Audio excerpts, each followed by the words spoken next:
नमस्कार विद्यार्थी मित्रांनो, स्वागत आहे तुमचं आजच्या नवीन व्हिडिओमध्ये। तर मित्रांनो, आज आपण भारतीय अर्थव्यवस्थेवरील पंचवार्षिक योजनेवर खूप महत्त्वाचे 50 प्रश्न घेतलेले आहेत, लक्षात ठेवा।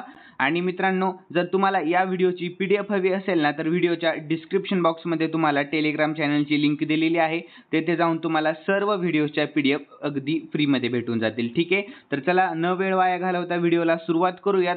तर पहिला प्रश्न राहील, भारतात कोणत्या पंचवार्षिक योजनेत हरित क्रांती घडून आली होती? लक्षात ठेवा। तर याचे योग्य उत्तर राहील ऑप्शन सी तिसऱ्या, लक्षात ठेवा ऑप्शन सी तिसऱ्या पंचवार्षिक योजनेमध्ये। तर पुढील प्रश्न आहे प्रश्न दुसरा, तर भारतातील प्रत्येक पंचवार्षिक योजनेमध्ये डॅश डॅश या उद्दिष्टांवर भर दिला जातो, लक्षात ठेवा प्रश्नाचे उत्तर। तर याचे योग्य उत्तर राहील ऑप्शन सी आत्मनिर्भरता व स्वावलंबन, लक्षात ठेवा मित्रांनो।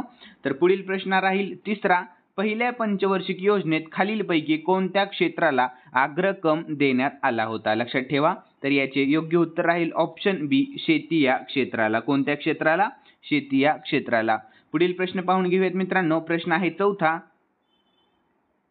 खालीलपैकी कोणता कालावधी नियोजन सुट्टीचा कालावधी म्हणून ओळखला जातो? तर याचे योग्य उत्तर राहील मित्रांनो ऑप्शन सी 1966 ते 1969 हा कालावधी, लक्षात ठेवा। तर पुढील प्रश्न आहे पाचवा, दुसऱ्या पंचवार्षिक योजनेची अंमलबजावणी डॅश डॅश या काळात करण्यात आलेली होती? खूप इम्पॉर्टंट प्रश्न आहे मित्रांनो। तर याचे योग्य उत्तर राहील ऑप्शन बी 1956 ते 1961, ऑप्शन बी उत्तर बरोबर आहे, लक्षात ठेवा। प्रश्न आहे सहावा, दामोदर खोरे योजना ही डॅश डॅश पंचवार्षिक योजनेची निष्पत्ती राहील? लक्षात ठेवा। तर याचे योग्य उत्तर राहील मित्रांनो ऑप्शन ए पहिल्या पंचवार्षिक योजनेची, लक्षात ठेवा। तर पुढील प्रश्न राहील सातवा, चौथी पंचवार्षिक योजना कोणत्या साली सुरू झाली होती? लक्षात ठेवा, खूप इम्पॉर्टंट प्रश्न आहे मित्रांनो। तर याचे योग्य उत्तर राहील ऑप्शन सी 1969 मध्ये, लक्षात ठेवा ऑप्शन सी 1969 मध्ये। तर यानंतर पुढील प्रश्न पाहून घेऊयात। प्रश्न आहे आठवा, हिराकूड योजना निर्मिती ही डॅश डॅश पंचवार्षिक योजनेची निष्पत्ती आहे? लक्षात ठेवा।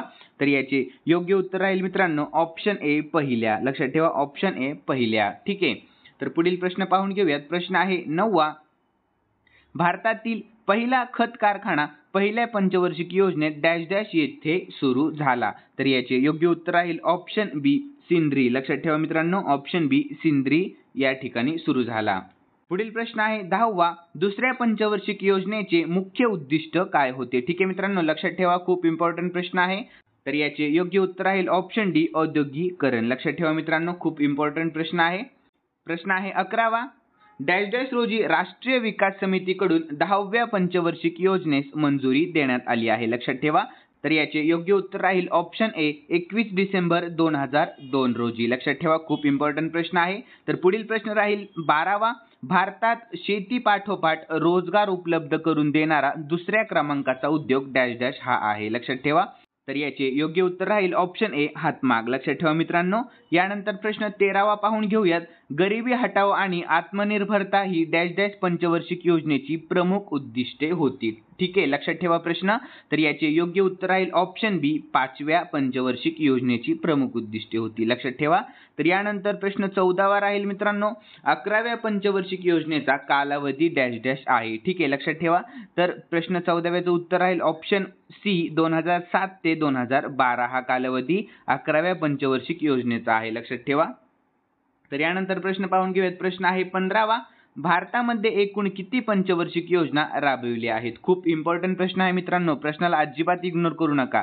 तर याचे योग्य उत्तर राहील ऑप्शन डी 12 पंचवार्षिक योजना राबविलेल्या आहेत, लक्षात ठेवा। पुढील प्रश्न आहे 16वा, पाचव्या पंचवार्षिक योजनेचा परवलीचा शब्द कोणता होता? लक्षात ठेवा मित्रांनो खूप इम्पॉर्टंट प्रश्न आहे। तर याचे योग्य उत्तर राहील ऑप्शन डी गरिबी हटवा, लक्षात ठेवा मित्रांनो खूप इम्पॉर्टंट प्रश्न आहे। तर यानंतर प्रश्न 17वा राहील, भारतामध्ये 9व्या योजनेअंतर्गत देशातील बचतीचे प्रमाण एकूण स्थूल उत्पादनाच्या किती होते? ठीक आहे। तर याचे योग्य उत्तर राहील ऑप्शन ए 26.1%, लक्षात ठेवा 26.1%। पुढील प्रश्न राहील 18वा, 11व्या योजनेअंतर्गत दारिद्र्य निर्मूलनाचा निर्धारित दर किती आहे? लक्षात ठेवा। तर याचे योग्य उत्तर राहील ऑप्शन बी 10%, लक्षात ठेवा किती टक्के? 10%। पुढील प्रश्न राहील 19वा, भारताची पहिली पंचवार्षिक योजना केव्हापासून सुरू झाली आहे? लक्षात ठेवा मित्रांनो प्रश्न खूप इम्पॉर्टंट आहे आणि याचे योग्य उत्तर राहील ऑप्शन सी 1 एप्रिल 1951 मध्ये भारताची पहिली पंचवार्षिक योजना सुरू झाली होती. लक्षात ठेवा. यानंतर प्रश्न 20वा घेऊयात. दुसऱ्या पंचवार्षिक योजनेत डॅश डॅशला अग्रक्रम देण्यात आला आहे. लक्षात ठेवा. तर याचे योग्य उत्तर राहील ऑप्शन बी पोलाद उद्योग. लक्षात ठेवा ऑप्शन बी पोलाद उद्योगाला. ठीक आहे. तर यानंतर प्रश्न 21वा घेऊयात मित्रांनो. भारताच्या 10व्या पंचवार्षिक योजनेमध्ये खालील लक्ष्य निश्चित केलेले नव्हते. तर याचे योग्य उत्तर राहील ऑप्शन बी सहकारास प्रोत्साहन. लक्षात ठेवा सहकारास प्रोत्साहन. पुढील प्रश्न पाहून घेऊयात. प्रश्न आहे 22वा. गरिबी हटाओ घोषणेने कोणती पंचवार्षिक योजना सुरू करण्यात आलेली आहे. तर याचे योग्य उत्तर राहील मित्रांनो ऑप्शन सी 6वी पंचवार्षिक योजना. कोणती पंचवार्षिक योजना? 6वी पंचवार्षिक योजना. ठीक आहे. पुढील प्रश्न आहे 23वा. भारतात कोणत्या पंचवार्षिक योजनेसाठी महालनोबिस प्रतिमान स्वीकारण्यात आले आहे. लक्षात ठेवा. तर याचे योग्य उत्तर राहील मित्रांनो ऑप्शन बी दुसरी पंचवार्षिक योजनेसाठी. लक्षात ठेवा मित्रांनो. तर यानंतर प्रश्न घेऊयात 24वा. 5व्या पंचवार्षिक योजनेचा अंतिम मसुदा कोणी तयार केला होता. लक्षात ठेवा खूप इम्पॉर्टंट प्रश्न आहे मित्रांनो. तर याचे योग्य उत्तर राहील ऑप्शन डी डी धर यांनी. कोणी? ऑप्शन डी धर यांनी. तर यानंतर प्रश्न 25वा देखील पाहून घेऊयात. योजना अवकाश म्हणून ओळखल्या जाणाऱ्या वार्षिक योजना डॅश डॅश या काळात राबविल्या गेल्या. लक्षात ठेवा.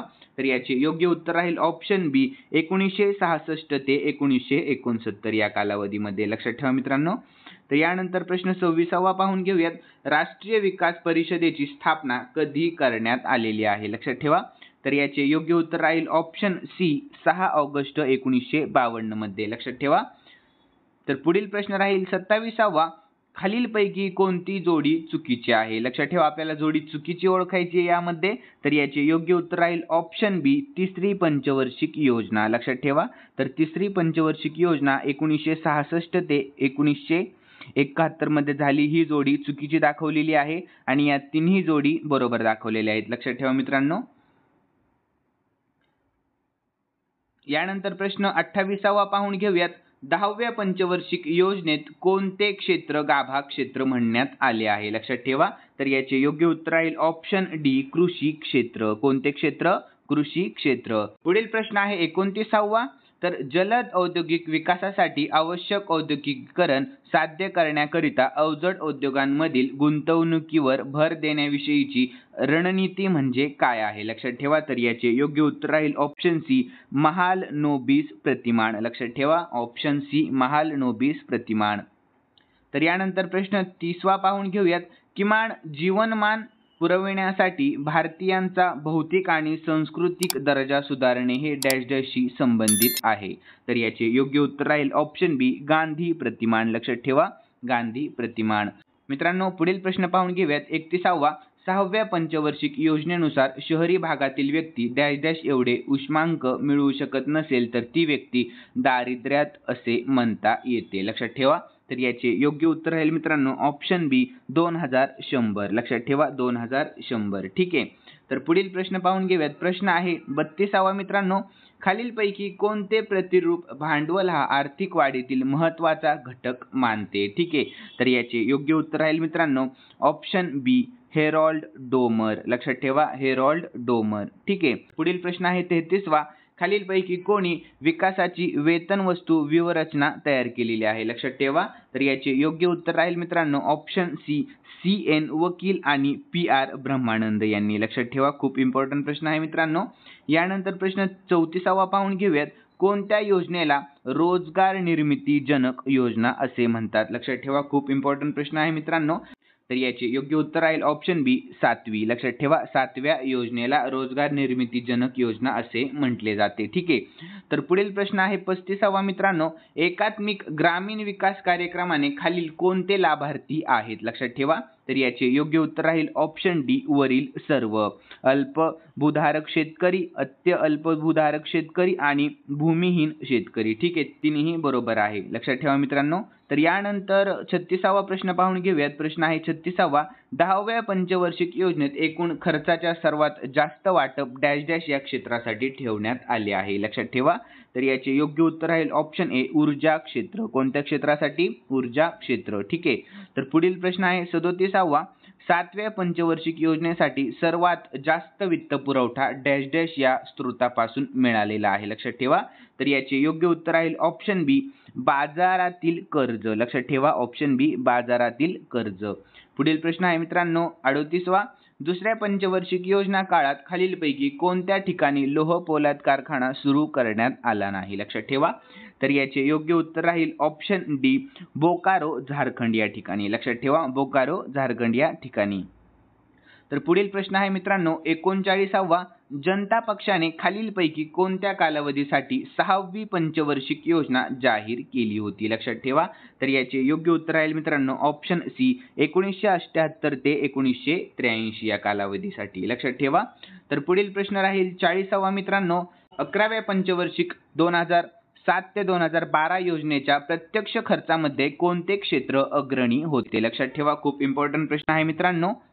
तर याचे योग्य उत्तर राहील ऑप्शन सी सामाजिक सेवा. लक्षात ठेवा ऑप्शन सी सामाजिक सेवा. यानंतर प्रश्न 41वा देखील पाहून घेऊयात. सामाजिक न्याय व समतेसह वृद्धी यावर कोणत्या पंचवार्षिक योजनेत भर देण्यात आलेला आहे. लक्षात ठेवा. तर याचे योग्य उत्तर राहील मित्रांनो ऑप्शन बी 9वी योजना. कोणती योजना? 9वी योजना. ठीक आहे. तर यानंतर प्रश्न 42वा देखील पाहून घेऊयात. तर दुसऱ्या पंचवार्षिक योजनेत पश्चिम जर्मनीच्या सहाय्याने 1959 मध्ये कोणता प्रकल्प राबविण्यात आलेला होता. लक्षात ठेवा. तर याचे योग्य उत्तर राहील ऑप्शन सी रूरकेला पोलाद प्रकल्प. लक्षात ठेवा रूरकेला पोलाद प्रकल्प. लक्षात ठेवा मित्रांनो. तर यानंतर प्रश्न आपण 43वा पाहून घेऊयात. 12व्या पंचवार्षिक योजनेला राष्ट्रीय विकास परिषदेने 27 डिसेंबर 2012 आपल्या कितव्या बैठकीत मान्यता दिली होती. लक्षात ठेवा. तर याचे योग्य उत्तर राहील ऑप्शन बी 57व्या. लक्षात ठेवा 57व्या बैठकीत मान्यता दिली होती. तर यानंतर राहील 44वा प्रश्न. सामाजिक आर्थिक व लिंग सबलीकरण ही स्त्रियांच्या सबलीकरणाची त्रिसूत्री योजना कोणत्या पंचवार्षिक योजनेत स्वीकारण्यात आलेली आहे. लक्षात ठेवा. तर याचे योग्य उत्तर राहील मित्रांनो ऑप्शन सी 10वी योजना. ठीक आहे ऑप्शन सी 10वी योजना. तर यानंतर प्रश्न 45वा पाहून घेऊयात. 12वी पंचवार्षिक योजना तयार करीत असताना हे नियोजन आयोगाचे अध्यक्ष होते. लक्षात ठेवा खूप इम्पॉर्टंट प्रश्न आहे. तर याचे योग्य उत्तर राहील ऑप्शन बी डॉक्टर मनमोहन सिंग. कोण होते अध्यक्ष? डॉक्टर मनमोहन सिंग. लक्षात ठेवा. तर यानंतर प्रश्न आहे 46वा. खालीलपैकी कोणत्या पंचवार्षिक योजनेचा उद्देश सर्वसमावेशक वृद्धी साधणे हा राहिलेला आहे. लक्षात ठेवा. तर याचे योग्य उत्तर राहील मित्रांनो ऑप्शन सी 11वी योजना. कोणती योजना? 11वी योजना. ठीक आहे. तर यानंतर प्रश्न 47वा देखील पाहून घेऊयात मित्रांनो. सर्व पंचवार्षिक योजनेमध्ये कृषी विकासाच्या व्यूहरचनेत डॅश डॅश समाविष्ट होते. तर याचे योग्य उत्तर राहील ऑप्शन डी वरील सर्व. कृषी विस्तार सेवा, सिंचन विस्तार आणि संस्थात्मक कर्ज. लक्षात ठेवा. तर यानंतर प्रश्न 48वा पाहून घेऊयात मित्रांनो. कोणत्या पंचवार्षिक योजनेचे मुख्य लक्ष हे उद्योगाच्या आधुनिकीकरणाचे होते. तर याचे योग्य उत्तर राहील मित्रांनो ऑप्शन सी 8वी पंचवार्षिक योजनेचे. कोणत्या पंचवार्षिक योजनेचे? 8वी पंचवार्षिक योजनेचे. ठीक आहे. तर मित्रांनो प्रश्न आहे 49वा. राज्य सरकारशी सल्लामसलत करून प्रत्येक राज्यासाठी विविक्षित उद्दिष्टे ठरवून देणे हे कुठल्या पंचवार्षिक योजनेचे? खूप इम्पॉर्टंट प्रश्न आहे मित्रांनो. प्रश्नाकडे लक्ष द्या. तर याचे योग्य उत्तर राहील ऑप्शन ए 10वी योजना. कोणती योजना? 10वी योजना. यानंतर शेवटचा प्रश्न पाहून घेऊयात मित्रांनो. प्रश्न आहे 50वा. नव्या भारताबाबत पंडित नेहरूंच्या दृष्टिकोन खालीलपैकी कोणत्या तत्वांशी संबंधित आहे. लक्षात ठेवा खूप इम्पॉर्टंट प्रश्न आहे. तर याचे योग्य उत्तर राहील मित्रांनो ऑप्शन डी लोकशाही समाजवादाचे तत्व. कशाशी? लोकशाही समाजवादाचे तत्व. आणि मित्रांनो स्पेशली तुमच्यासाठी खालील प्रश्न ठेवण्यात आलेला आहे. या प्रश्नाचे उत्तर जर तुम्हाला येत असेल ना तर प्लीज कमेंट बॉक्समध्ये या प्रश्नाचे उत्तर देण्याचा प्रयत्न करा. मित्रांनो आपण मागील व्हिडिओ या प्रश्नावर बनवलेला होता आर्थिक नियोजन. ठीक आहे. तर त्या आर्थिक नियोजन व्हिडिओमध्ये हा प्रश्न दिलेला होता. जर तुम्ही तो व्हिडिओ पाहिला नसेल ना तर हा व्हिडिओ कंप्लीट झाल्यावर ताबडतोब तो व्हिडिओ पाहून घ्या. आणि जर तुम्हाला या प्रश्नाचे उत्तर येत असेल ना मित्रांनो तर नक्की कमेंट बॉक्समध्ये उत्तर देण्याचा प्रयत्न करा. आणि आजचा जर तुम्हाला व्हिडिओ आवडला असेल तर नक्कीच या व्हिडिओला लाईक करा आणि सबस्क्राईब करायला विसरू नका. चला भेटूया नवीन व्हिडिओमध्ये. धन्यवाद.